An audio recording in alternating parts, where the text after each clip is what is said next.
that want to grow, give, create, and nurture, and you can welcome that in. So if you want that in your life, it's not about I'm open, I'm here, come pour into me. It's about how can I pour into others? If your relationship has lost its spark, there's no connection, there's no intimacy, your sex life is just not where you want it to be right now, and you want to get that passion back into your relationship, then this is going to be the episode for you, as I will be joined by relationship expert Matthew Hoffman.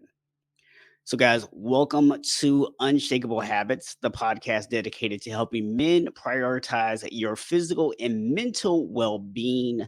I am your host, board certified health and wellness coach, Stephen Box.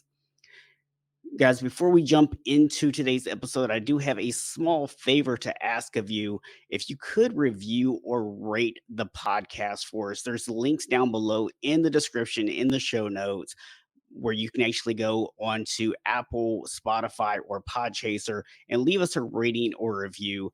That is super helpful because a lot of times when people are looking for a new podcast to listen to, one of the first things that they're going to do is read what other people have to say. So if you enjoy the show, if you feel like you get a lot of value from listening to the podcast, I would greatly appreciate if you could just take out a couple of minutes to go and leave us a rating or review on one of those three sites. Are you ready to break free from your old habits and create a better life for yourself and those around you? If so, welcome to Unshakable Habits, the podcast dedicated to helping men be better husbands, fathers, and leaders by prioritizing their physical and mental well-being. Each week, we'll look at health from a 360-degree perspective with inspiring stories and practical strategies for building unshakable habits that'll transform your life. Join Stephen Box, a board-certified health and wellness coach, and let's change the world together, one habit at a time.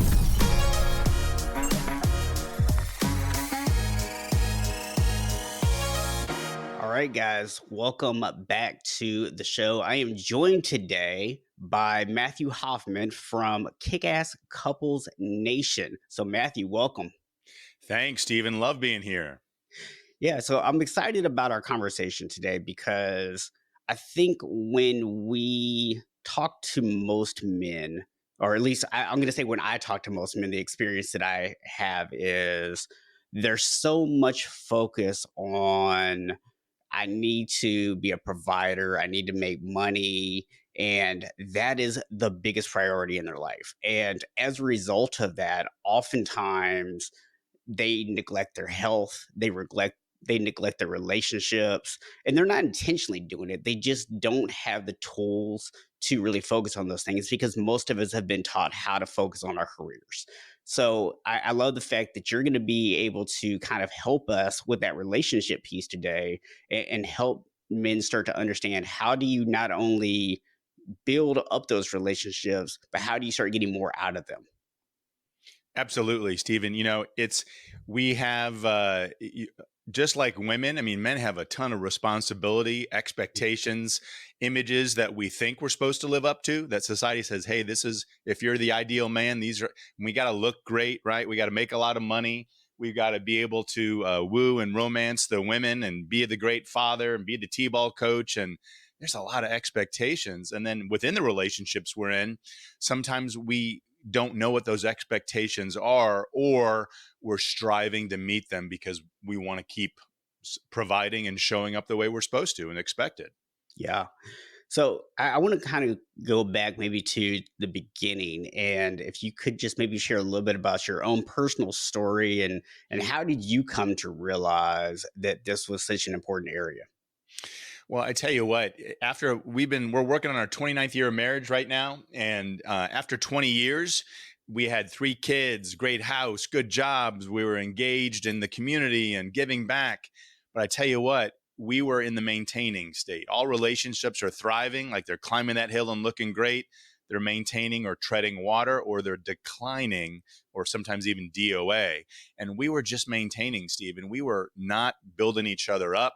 We were getting nasty with each other. Any chance we had an opportunity to get in there and get a dig and break the other one down, that's what we were doing. And I think we looked at each other and said, I'm not happy. Are you happy? I'm not happy. Yeah. And we said, something's got to change. And that's when we realized we had to double down. And man, we did so much to get the relationship back on track. And I think, Stephen, with most people, it's a slow fade. It's not like there can be trauma, there can be infidelity, there can be a death in the family, something, a job loss. There's things that can happen that are traumatic, but usually it's a slow fade, right? It's just a little bit off course over a long period of time. And then eventually you go, hey, how did we get to be so far apart? Yeah, I think that's true for so many different things in our lives, right? Where it's like you start letting things slip a little bit and you feel like you're still in control. You feel like, oh, I can easily fix that. I can easily get back to that. And before you know it, those little 1 degree shifts have like completely taken you in a whole different direction. Yeah. Yeah. It's hard. It creeps up on us. It's not always apparent until there's a problem. And then we realize and go, wait a minute, how'd this happen? Or it's not always written on the screen in front of us. That's for sure. Yeah. So what was really the kind of the key moment for you? Was there just like this time where it clicked to you that you had to change something? I know you said that y'all kind of looked at each other, but was there like a key moment that made that happen for you? I think that it was funny. It was a Saturday morning. My wife had given me a honeydew list, right? And I was trying to get those things knocked out because I wanted to go play and have fun on Saturday. And one of the things she wanted me to do was hanging some outdoor lights. We were going to have a birthday party for my older daughter. She said, I've got these LED lights. I want them hung outside on the porch. And so, it was on my list. I went and did it with my son, how I thought she wanted it. I Mhm. said, hey, I hung the lights. You want to come out and see them? And she says, what do you mean you hung them? I said, well, it was on the list. You asked me to do it. So I'm doing it today. She goes, why didn't you come get me? There was a specific way I want it, Yeah. and we got into this pretty big knockdown, drag out fight, screaming, yelling. My teenage son who was helping just kind of, during the headlights, he kind of backed out of the room and said, I'm getting out of here. Right. And the Yeah. fireworks went and, we didn't talk to each other for a couple of days. And that was about, it seemed right. Hey, it's just the lights. Well, it wasn't the lights. It was, you don't listen to me. You don't take my opinions. You don't value me. You're not asking me what I want, what I need, Yeah. there was a lot of unmet needs. Needless to say, we weren't super close. We weren't real intimate. The sexual relationship is not what either of us wanted, and a lot of frustration and some underlying anger and fear from stuff in each of our past that was just unresolved. Yeah. So as you started to kind of have some of these realizations, right? What what was it for you that really kind of helped you to start digging into it and start fixing things? Well, I knew that I had a choice. I could either lean in and step up and take responsibility. It wasn't about pointing the finger and saying, I'm a victim and you did this and it's your fault and I'm not complicit. Or I could, turn away. And I wanted it to get back. I courted my wife for a long time before we got married. I'm a hopeless romantic. I did so much stuff and still do to woo her, right? And court her and pursue her. And a lot of that had fallen off. And so I said, you know what? I want to get back. I want that back because it was great. And I knew I could do it. And, it wasn't just one thing that we did. I mean, we got counseling, we did video courses, we read books, we listened to podcasts, we did stuff together, we did stuff independently. And I think it was that whole combination. There's not one source that says, hey, we're going to fix your relationship. And that's kind of why I got into KickAss Couples Nation. I wanted there to be a place where couples and individuals could come, get their needs met to get the relationship back to that hot, rapid boil, where they're loving life, it feels good, it's strong, and they're content. And so that's kind of what brought me to where I am today. Yeah, I love the fact that you pointed out there that you had to take accountability for yourself first and foremost, right? Which I Yeah. know for a lot of guys, we want to have that burden on us, right? We want to be accountable for our own actions. And so I Mhm. love the fact that you started that by saying, it started with me. I had to make a decision. And you didn't say, oh, I'm going to do this as long as my wife continues to react this way, as long as she Yeah. starts doing this. It was really all about you, but at the same time, there's this acknowledgement that both parties had to come to the table and say, we need to work together to fix this. Yeah. Because in a relationship, yes, you are only responsible for yourself. You can't control what the other person does. But if both people aren't working towards that common goal, there's going to be a problem, right? No doubt. No doubt. Personal responsibility is huge. All the clients I work with in coaching and relationships, if there's commitment to change, like, and they each realize I got to roll. I'm complicit. It's not about who's got more, who's got less, or fault. But any change in life is not about, you can point your finger at somebody, but there's always three pointing right back at you. It's not about what they've got to do. And most people that come in for counseling and therapy, he does this and she does that and they don't and I won't and he can't, right? It's Mhm. all, and then you say, well, wait a minute, hold on, hold on, hold on. What about you? Where are you? You can only control what you do or think or say. And that's important, Stephen, because the whole idea of conditional love, right? A committed relationship is about unconditional love and unconditional acceptance. Yeah, I'm going to love you because it's who I am, not because of who or what you are to me. right. It's a commitment, right? And if each person does that, there's no problem. But when one doesn't and they make their love conditional or they withholding sex in relationships, that's a scary weapon, right? Why should sex and intimacy be weaponized and I'm not going to give it to you unless? That's Right. cruel. It's like telling your kid, I know you're hungry, but I'm not going to give you food unless what? You do something I want. When we Yeah. put it in that context, it sounds cruel and horrible, right? Right. It's the same thing with holding anything from your partner that should be freely, lovingly, joyously given, right? Yeah.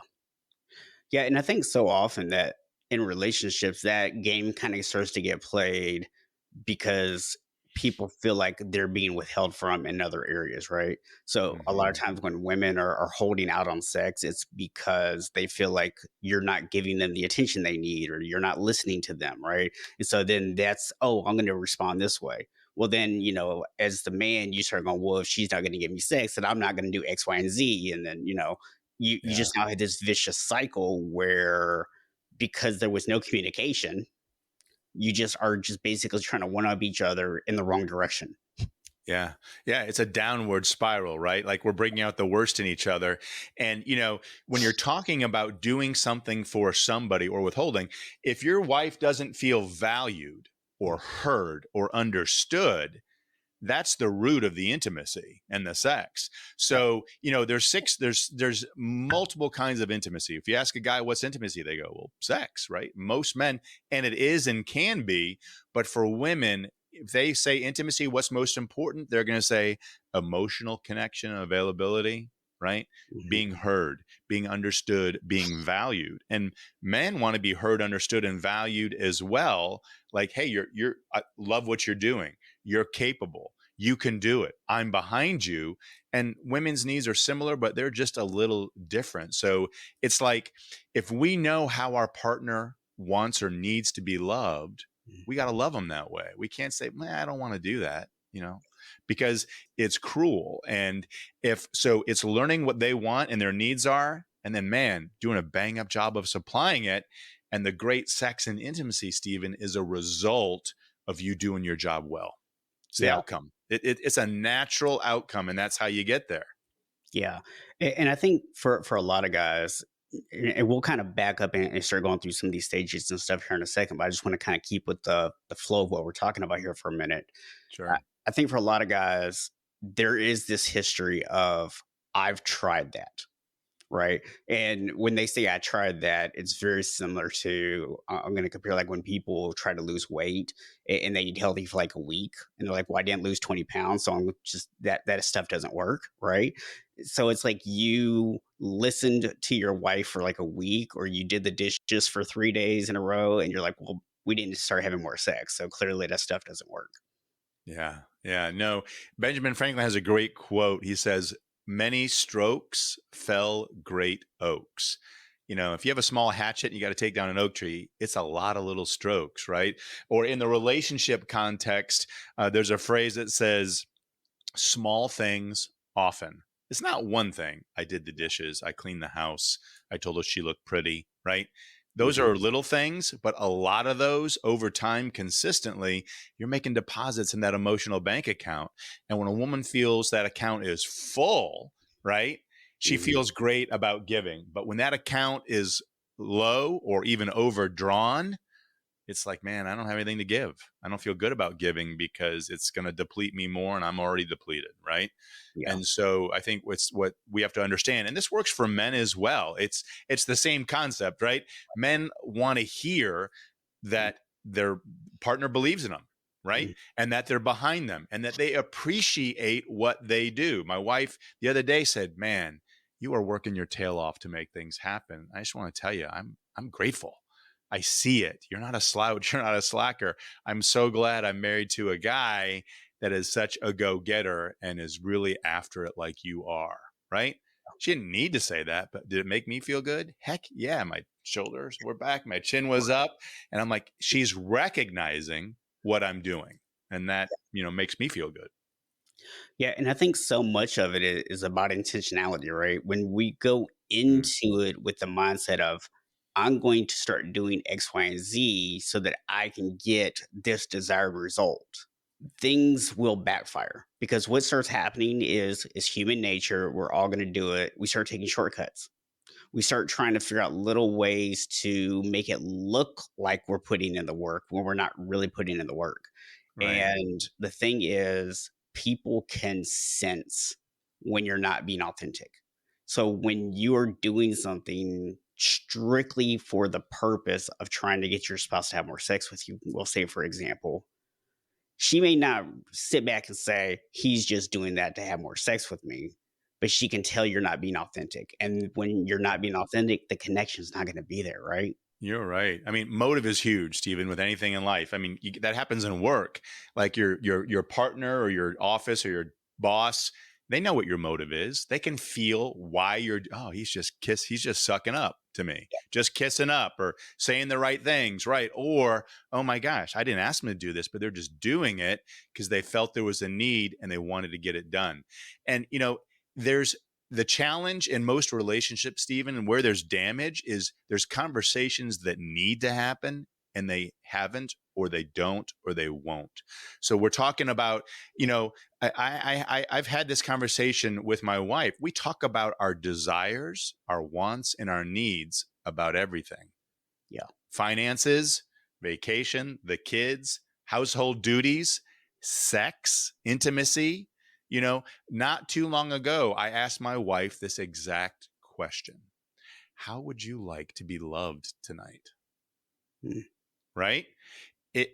Because I didn't want it to be about me. And she said, "I'll tell you." And she did. And so if we didn't have the conversation and I came in like, "Hey, this is what's going to happen," and she's coming in, I think, man, it would sure be nice if this happened. We don't know what each other's thinking or desires are, and both our needs go unmet Yeah. because we didn't talk about it. And apply that conversation really to anything in a relationship: Yeah. finances, raising the kids, division of household duties, Yeah. in-laws, where are we going, where are we not going, on what holiday, right? Yeah. It's just, it's understanding those needs. And then, as you said, working to meet them because you love them. I want to give my wife what she needs because I love her and I want her to be fulfilled and satisfied. And the better job I do of that for her, I'm empowering her to do it for me as well. And it's this awesome dance, soul dance, right? Of who can love each other better. Not a competition, but we're both working at the same thing. I love the way you're kind of phrasing that there, right? And it reminds me of this meme I saw on Facebook the other day where it said, I'll never understand men who hire a dominatrix to insult them. Just fold the towels the wrong way, guys. And but I Be on think the seat one more time. what I think it really kind of points to is, it's a joke. It's, just meant to be funny, but at the same time, it points to kind of this deeper belief that I think a lot of people are walking around with, right? Which is that there's a certain way that I have to do things, and if I don't do them that way, I'm going to get in trouble. But to your point that you just made, the reason that most of us are living in that existence is because we've never stopped to take the time to actually say, like, hey, how would you like the towels folded? Right? Just it's so simple. Like, just the communication, just asking what the other person's expectations are. Yeah. Because do you really care how you fold the towels? I mean, Yeah. It's crazy. You know what? If it's important to them, yeah. it's important to you because you want to give them what they want and need. I'll give you a funny story, Stephen. I had an opportunity with my parents when I was in college to travel Italy. We did a family vacation and we stayed in a chain of hotels. And this chain of hotels had what was called double sheets, right? You have a lower sheet, a blanket, and a top sheet, and they're linen and they iron them. I mean, you get in this bed and you're like, oh my gosh, right? You're moving around. This feels great. So when we got married and had a little more money, I said to my wife, I said, I want to have double sheets. She goes, what's that? And I said, and I told her the story, right? And Mhm. so that's, to me, it's like, you get in bed, your own bed feels great. And then as time went on, she said, having that stupid extra sheet's a lot of extra work. It's more laundry, da da da da da da. I'm just going to stop doing it. And I said, what do you mean you're going to stop doing it? And I said, I don't want to add extra work to you, but I'll tell you, it's important to me. If there's something else you want me to do or to contribute, or is something I can do to make your life easier in another way, I would, because I do some laundry, but she leads the charge. She's very specific and she does a great job of it as one of her division of duties. But that was a thing she was willing to throw away because she saw it as it's stupid, it's extra work, and who needs it, right? Mhm. But it meant something to me. And until we had that conversation about it, she's like, oh yeah, okay, I get it. That's fair, right? We all have our preferences of what we want, and some of them are silly. But when we're willing, even on the little things, to give, it makes a difference. Because so when I get in bed at night, I'm like, oh, this feels great, and I love it, and I'm happy, and she contributes to that, and I do other things for her. There are things that and loading the dishwasher. Let me tell you what. I don't know if you knew this, Stephen, but there's a right way to load it and a not right way to load the dishwasher. So I've had to learn, because it matters to her and not Yeah. me. But does it matter which way I do it? Not really. Yeah. So it's a little thing. So I'm not getting hung up on it. Yeah. Early in my relationship with my wife, we actually came to an agreement that if one of us did something and it wasn't a big deal to us, but it was a big deal to the other person, we would stop doing it. Yeah, Yeah. no doubt. So one thing you just kind of touched on there, and I want to have you maybe kind of dive into this a little bit, right? Is you talked about the communication and how important it is to be able Mhm. to voice when you're not happy about something or voice when something is important to you. But I do feel like there's two places in which these conversations exist. There's healthy relationships and there's unhealthy relationships. Mhm. Right. And I think a lot of times when people attempt to have these conversations in an unhealthy relationship because they haven't sorted through everything yet, they're doing their best. They're trying to have these conversations. These things can go kind of the wrong way, right? Because we react not out of sincerity, but more out of emotion. So, can you kind of maybe touch on that a little bit about how important it is, like where this step comes in, like the communication versus kind of getting some of the other junk fixed? Like, where does that all kind of fall in place? Yeah, well, this harsh reality, Stephen, this is a statistic, and it was proven by the Gottman Institute. 2/3 of all relationship issues are perpetual, meaning 2/3 of the things that you're arguing about or discussing or having differences of opinion, you're not going to resolve. You go, holy cow, what do we do then? Well, you got to find understanding. And that means I need to know. Here's a great question. So if you're having a discussion with your partner, your spouse about something, and there's a difference of opinion, one thing you can say is, help me understand why this is so important to you. Right? Mm-hmm. Oh, because when I was growing up, my dad always did this and it got me angry. So when you do that, it triggers me and reminds me of my dad screaming or hitting, whatever it was. And I don't want to go back to that. Right? That's very different than she just doesn't want you to do something because there's a trigger behind it. So why is this most important to you? And it's understanding what's the dream within the conflict when you're communicating. Like here's another good question. What would the ideal outcome look like to you? Yeah. Because maybe you're totally cool with it. Maybe she just wants X, Y, and Z. And you're like, well, that makes sense to me. Right. Yeah. And I don't mind doing that. So communication, when you're talking to your partner, if there's issues to be discussed, one, there's an acronym we talk about. It's called HALT. If either of you are hungry, angry, lonely, or tired, it's not the right time for the conversation, right? For me, 10:30 at night, when I get up at 10:05, not the time for me to have a deep conversation about emotional needs with my wife or about anything important for that matter. I'm not there. Or I get hangry, right? I eat a lot. And if I'm only eating twice a day. So when I eat, missing it by 30, 40 minutes, an hour, man, I'm not listening. I'm like, I need food, right? Yeah. So you got to meet the physiological needs first, and you want to do it at a time that's good for your partner. If you have young kids and the kids are screaming and they're upset and they just had a fight and it's dinner time or the homework's not done, right? And the dog has to be walked in their soccer practice and that's not the time to jump into a conversation because it's important to you. Another great thing is say, hey, babe, there's something I'd like to talk to you about. When would be the best time for us just to have a few minutes to sit down and have a face-to-face? What's the best time for you? Oh, I'll make time right now. Ooh, you know what? It's crazy right now. How about this evening? Or I have a little time after I take the kids to school in the morning. Could we do it then? Right? You've set the expectation, and also you're creating the ideal environment to have, if it's a sensitive conversation. Yeah. But Stephen, the other side of communication is it's got to happen all the time. Mm-hmm. It's good communication is a lot. It's touch points. It's text. It's emails. It's notes on the counter, or a voice memo, or a quick phone call in the middle of the day. Hey, sweetie, just checking in. We talked about this. Is that still going to happen? Or even, how is your day going? No purpose in mind. I don't need anything from you. I just wanted to hear your voice, right? Yeah. If you're working outside the home and flirting, communication, words, notes. Are you still flirting with your spouse? Mm-hmm. Texts, emojis, memes, right? I mean, all that's part of communication. It's not just, men think communication is get the information, take the action, we're good. Yeah. Right. But and by the way, there's a myth that women use, 2 or 3 times as many words as men. It's not true. Women may like to talk more in general. That could be true than men do. And men maybe are more quiet or stalwart, but women want and they crave that connection. It's really about connection. So if you think of communication as an opportunity to connect with your partner, then how well are you connecting with your partner? That's the important part. Yeah.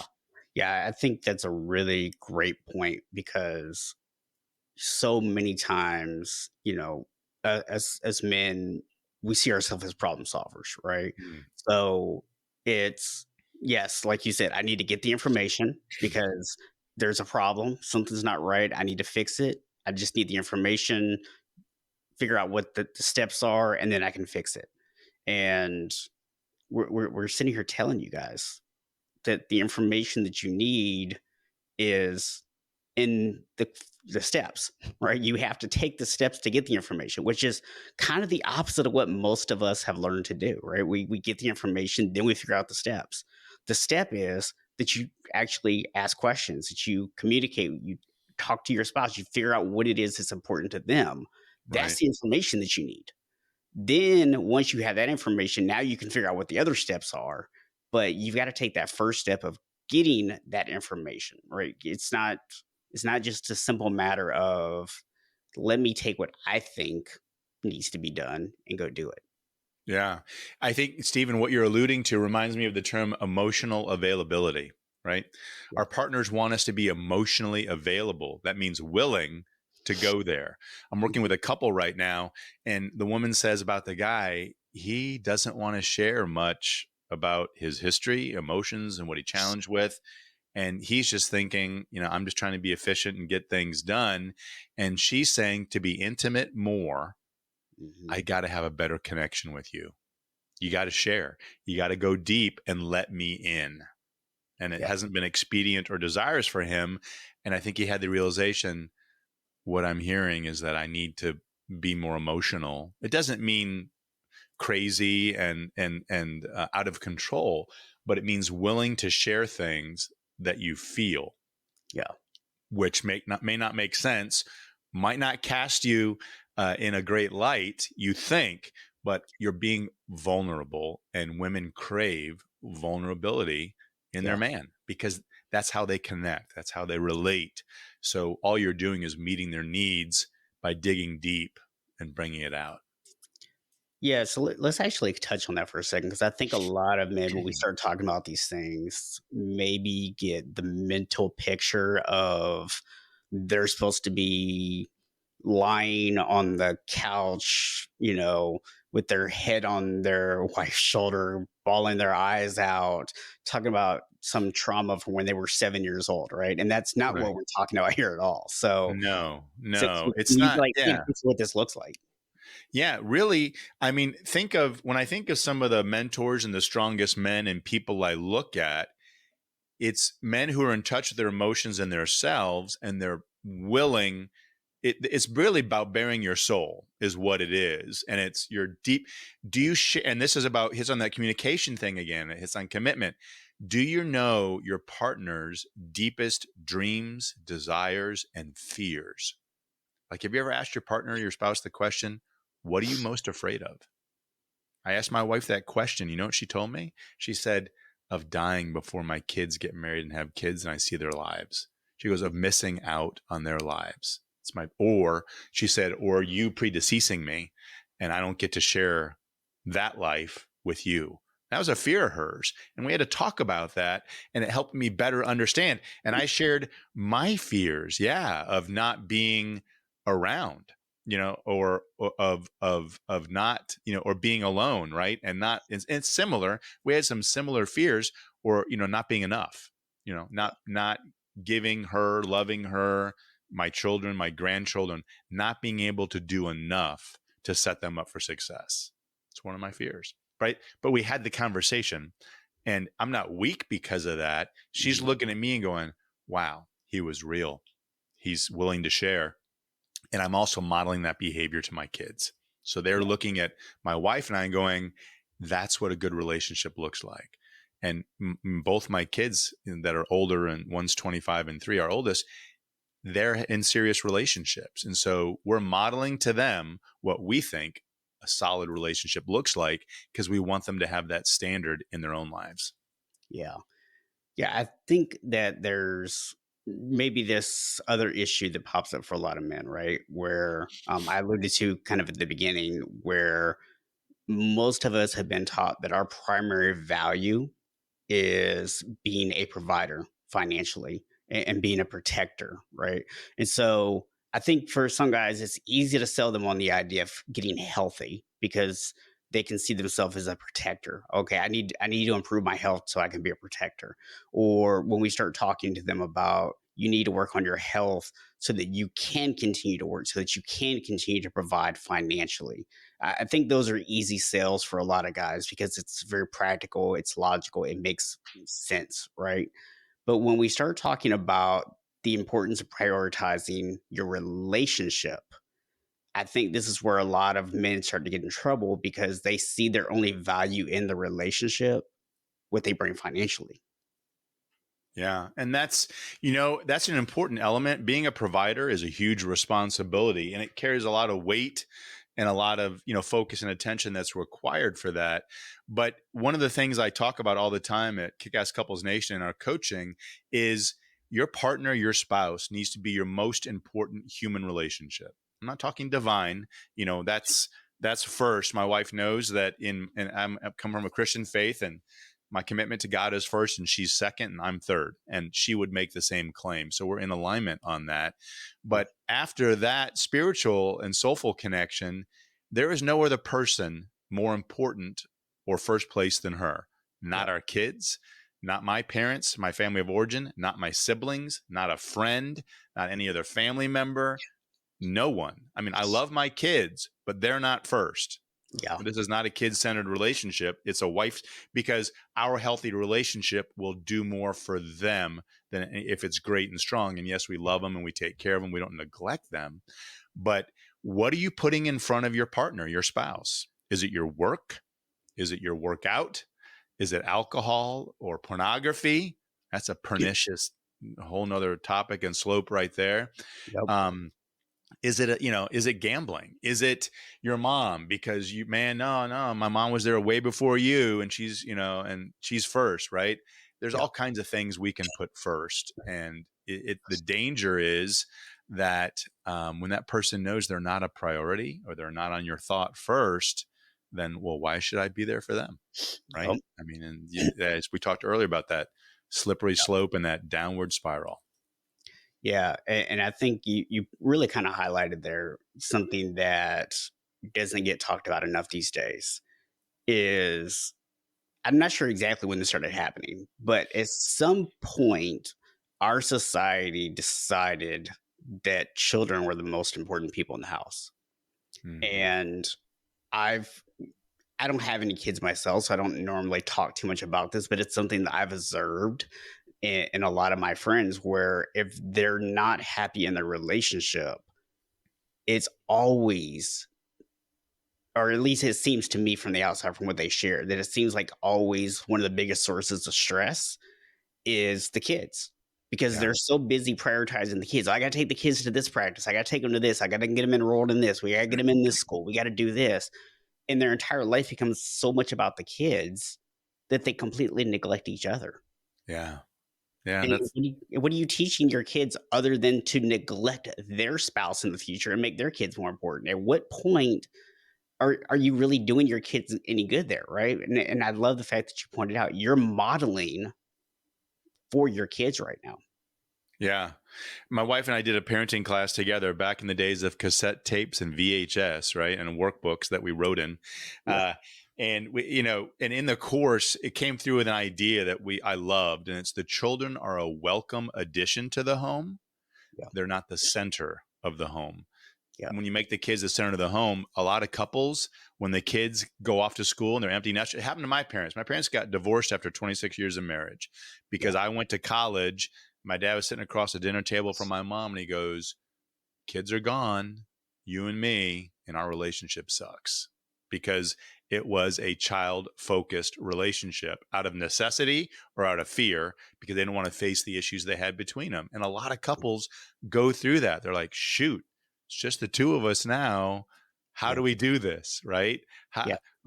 All my days with you, and how are we going to handle it? And if you haven't been having the date nights and being intimate and having the great communication and having the connection and investing in it, it's not going to just magically happen because there's no kids in the picture.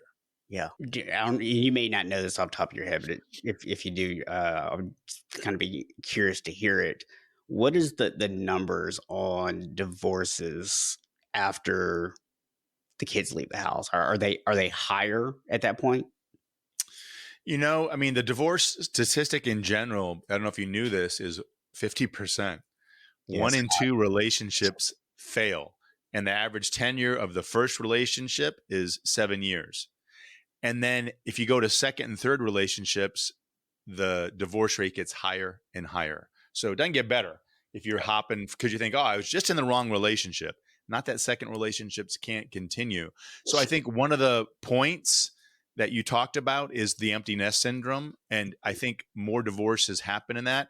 Another is we're married and we have kids and we're 5 to 7 to 8. I don't know if in having kids, when they're there's kind of the elementary school, like the 3rd, 4th, and 5th grade, that's a huge push point because it's kind of like, holy cow, I got 6, 7, 8, 9-year-olds working, and man, this is not what I thought it was going to be. The stressors of work and kids and relationship and everything is right there. And if they can't deal with it and figure it out, that's a huge ejection point, right? Yeah. because and so that's one of them. And another one, as you indicated, is kids are gone. It's just the two of us. If the Yeah. great behaviors and habits haven't been there, now a huge time suck and distractor's gone. Now you got more time. And if you don't know what to do with it, how to face it, you're not equipped, you're not planning, it can Mhm. be a real choking point as well. Yeah, I think also there's an identity issue here, right? Where when you make everything about the kids, that becomes your identity. You're a parent, right? That is your entire existence. And Yeah. so when they're gone and it's just you and your spouse, you're still a parent, but that's no longer your primary thing because it's not part of the daily routine anymore. Now all of a Right. sudden you reverted back to you're the spouse and you haven't been doing spouse things for years. Yeah. It's difficult at that point to just go, you know what? Let's just jump right back to where we were before we had kids. It's Not easy because of life stages. I mean, talk about, as women get older, you hormone changes, not just for women, guys. I mean, yeah, hormones level change. You got menopause, you've got cancer issues, you've got hysterectomies, you've got mastectomies, guys, testosterone changes, weight changes, libido, motivation, interest. I know, guys, if you say, hey, as you get older, your sex interest is going to wane, it's just a cold, hard fact. Not that people in their 70s and 80s aren't doing it, because they are, but it's not like you were 25 or 28 when you're in your 50s, 60s, and 70s. It changes, but you could still be intimate and have a lot of fun. So yeah, there are those changes that happen, and figuring out it's not just one issue. Like, it's okay, the kids are gone, everything else is the same now. What have we been doing? How have we been feeding and tending the relationship? And don't forget, your wife is a wife. She's a mhm, mother. She's a daughter. She's a best friend. She's a sibling. Think of all the roles, mhm, right, that they have. You want to make sure your partner, and for yourself as well, you want them to, right? I mean, you talked about, losing weight and staying in shape, Stephen. Being physically um, responsible is an important area. If you neglect your physicality, your spirituality, your emotional condition, your intimate connection, right? Anything you neglect, it's out of shape. yeah. It's not in good, it's not going to respond the way you want. It's not going to give you what you need if you're not working and focused on it in the right way. Yeah, I mean, and that just kind of ties into, I always talk about this idea of connected health, where we're looking at the physical, we're looking at the mental, the emotional, the relationships, our environments, our spiritual connection, our connection to something bigger than us.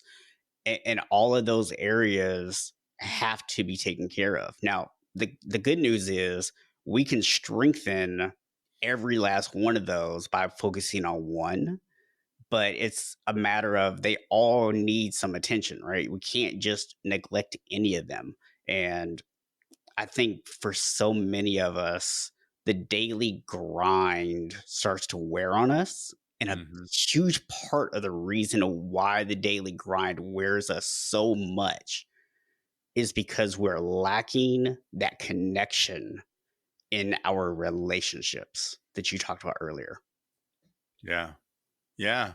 I mean, your relationship should be the oasis, right? When you Yep. come home, your home should be the retreat. It should be the relationship's the safe place where you go back and you get recharged mentally, physically, emotionally, spiritually, sexually, where all those needs doesn't mean you're looking to the relationship saying it's got to give me everything I need. That's not what I'm saying. I'm saying you can build the relationship so that there's so much good. Kim and I have this concept in our podcast, KickAss Couples podcast, called Overflow thinking. And I Mhm. believe that your relationship can have so much good in it, it's overflowing. And it's going to overflow who? To the rest of your family, to your Yeah. kids' school, to your community, to your neighbors, to your church. There's going to be so much good because you're pouring in. You should be pouring in so much to your partner and your spouse that they can't contain it. And it's going to allow them to fill and overflow and everything else. And that's a beautiful thing when it happens. So that's what the relationship can be and should be. Yeah, and something I think that we don't talk about enough as men is we tend to think or be taught by society that it's about what we get. But the more that we give, the more that we feel fulfilled. Yeah. Yeah. I mean, there is a physiological response when you give. The endorphins and the chemicals that are released in your body. It's not the same as sex, but you can be incredibly satisfied and feel that a little bit of that euphoric feeling when you give. And it's based on a biblical term is, seek your own and another's good. Yeah. And it's kind of like the more you give, the more fit you are to receive, because your mentality is, I want to help, give, grow, create, and nurture. So guess what that attracts? It attracts other people and other things that want to grow, give, create, and nurture. And you can welcome that in. So if you want that in your life, it's not about I'm open, I'm here, come pour into me. It's Yeah. about how can I pour into others? Yeah. And and that's really what that relationship should look like. That's the relationship nirvana, right? We all want. You talked about it earlier, right? Where it's like at the end of the day, you are responsible for your own actions, but you're not doing them because the other person said to or because they asked you to do it. You're doing it because of who you are. Yeah. And I think you just tie it back to that beautifully. Yeah, thank you. No, I agree with that, and it's fun to see. I love to catch my wife doing stuff right, and then back to that communication piece and speaking it. Hey, when you did this with our son, the conversation you just had with that neighbor, the way you relayed that to our daughter, right? Whatever it is, I'm recognizing it. I'm speaking it, because when you don't give the compliments and the appreciation and the gratitude, I liken it to having money in your pocket but starving because you can't buy food. It's Yeah. like, you know what? It's a wasted currency. You're not spend that currency of gratitude and of praise and of recognition, because you're going to get more. You're not going to run out of it. You don't got to hoard it and hold on to it. But that's what our partners need to see us and feel. And it creates the culture, right? There's a culture of communication. There's a culture of gratitude, a culture of giving. And when you're in that culture, my parents modeled that for me. I Yeah. learned philanthropy from my parents, and I grew up doing it, and we do it to the level of our ability. It's not Yeah. thousands and millions, right?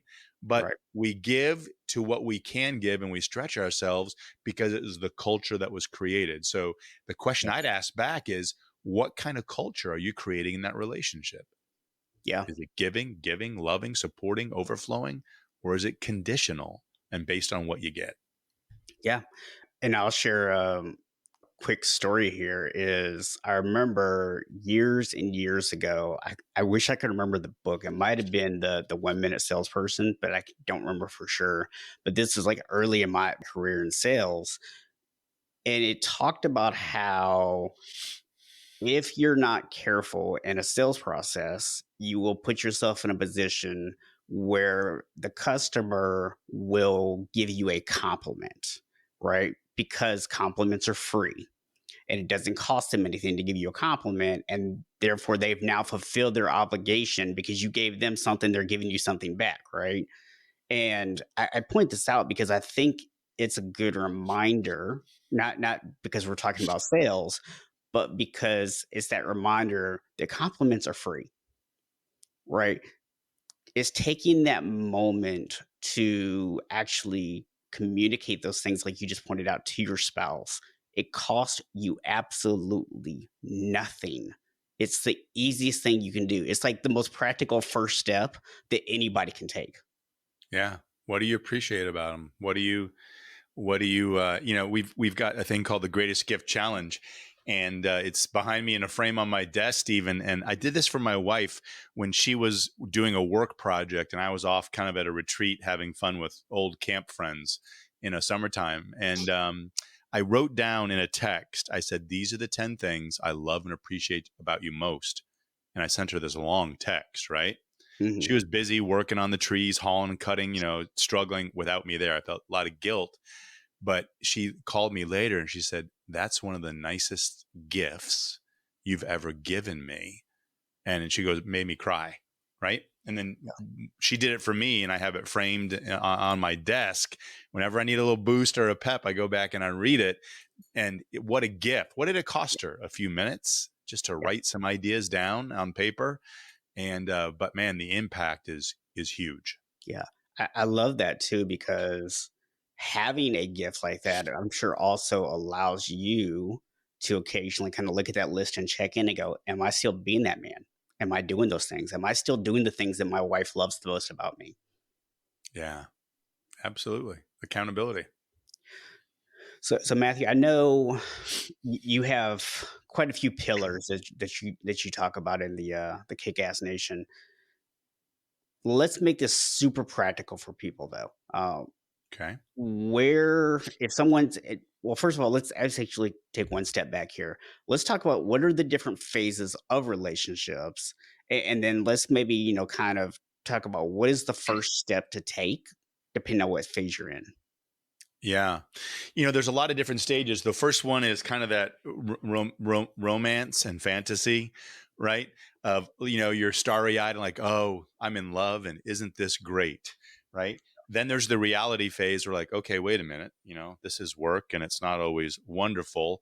Then there's the power struggle. Like, wait a minute, who's in control? Who's leading this train? I'm the captain. No, I am. Right. Then there's the compromise where you're figuring it out. Okay, how are we going to do this dance? And Mhm. then there's acceptance, right? And then after that last acceptance, there's incredible growth because you figured out the dance, got an agreement, and you figured out as a team, not I, not you, but us. Yeah. And so I think I always tell couples where to start. The foundation, we have 14 pillars. The 3 C's are the most important. We call those commitment, communication, and conflict resolution. We talked a lot about communication today, but commitment, Stephen's kind of the cornerstone, right? When they're building a building, they put one stone down in the corner that's a right angle, and everything else keys off of that. Yeah. So if you have commitment, and commitment means this is my journey for life, Mhm. whatever comes, I don't care. Or no plan B is another way of saying it, right? No open doors and windows. I don't like this. I can dive out a window. I can hit eject, right? Yeah. So what does commitment look like in the relationship? Have you sat down, words and phrases? Have you shared with your partner? What do you think it is? What do they think it is? And are you on the same page about what commitment looks like? Yeah. Because if you are, it's a great launching point. But if it's cloudy and hazy and not quite clear, you got to get clarity on what commitment looks like, because then what if you don't know what it looks like, how can you meet the expectation? Yeah. You can't. So it's, people get separated, divorced, and break up because of conversations that they should have had that never happened. Yeah. Having that conversation about commitment. What does it look like for you, for me? Understanding. And then what are we going to do? Let's form our own code or agreement about what commitment looks like for our relationship. Then you've got it, right? Then how well are we living up to this standard, this contract that we just came up with? Yeah. Are we doing it? And then instead of me saying, hey, you're not towing the line, I can say, do you feel like we're demonstrating what we agreed upon right here? This thing, this agreement, this commitment?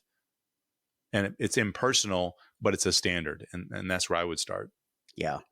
Yeah. I think that's really good, because what I teach people when it comes to like creating healthy habits is this system of everything starts with a vision, right? You got to have clarity on what the picture looks like. And then taking a step back and asking yourself, what are the behaviors that someone living that life have?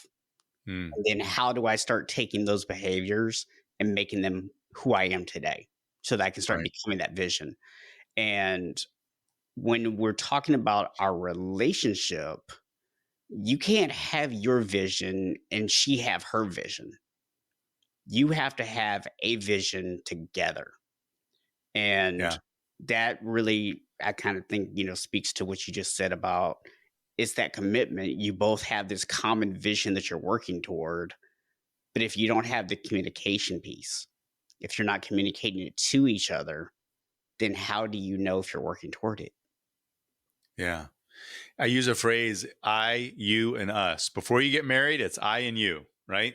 Once you're married, it's us. So you have to say every decision we make, is it a win for the us?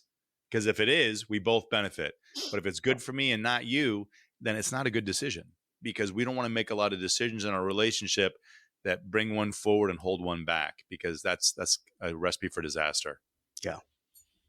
So Matthew, if someone out there right now is maybe in that stage where the relationship is just maintaining, or maybe it's even starting to decline, and they're thinking to themselves, man, there's a lot of value you guys gave me today. I've got some stuff. I think I have a direction where to go, but I have no clue how to actually start doing it. What's Mhm. the best way for them to get in touch with you and work with you? Absolutely. You can go to MatthewPHoffman.com is my website. 2 T's, 2 F's with a P in the middle, MatthewPHoffman.com. And we have something called a free relationship assessment. I would love anybody listening today that's saying, you know what, I got obstacles and I got pain points, and man, I don't know how to get around them, but they're in the way of me having my best relationship. I'd love to talk to you. You can schedule a free call, and MatthewPHoffman.com. It pops up right when you go there. And I'd love to schedule a call to talk to you, to understand and see if I can help you. Awesome. And of course, you also have your podcast that people can also check out, that you co-host with your wife, if I'm not mistaken. Yeah, the KickAss Couples podcast. We just celebrated our 100th episode. So we're learning a lot and growing and having some wonderful episodes. We talk to people who are masters of relationship and say, how do you do it? What do you do? And how do you overcome challenges when you face them? And we share the pearls that come out of that. And then we also do special episodes for issues that people want to learn more about. And we get panel discussions going and have a lot of fun too. Yeah. Awesome. Well, Matthew, I really appreciate you taking the time to come on today, share your story, share your insights here. Is there any final thoughts that you would like to leave people with? You know, we sign off a lot with a thought that happily ever after doesn't just happen; it's on purpose. So if you can be intentional and have the conversations, create the space. If you want a better relationship, doesn't matter what quality you think needs to improve. Having greater bonding, greater connection is going to bring you closer together and allow you to improve in those areas. And that happens from time together and having those conversations, having those discussions, and dating your wife. Love it. And guys, as always, I'm just going to go ahead and remind you here, whether it's your health, whether it's your relationships, no matter what area of our lives it is, none of us are born unshakable, but we can all become unshakable. Thank you for listening to the Unshakable Habits Podcast with Coach Stephen Box. Be sure to hit the subscribe button and help us spread the word by sharing the podcast with other men. If you're ready to create unshakable habits, you can learn more and connect with us at unshakablehabits.com.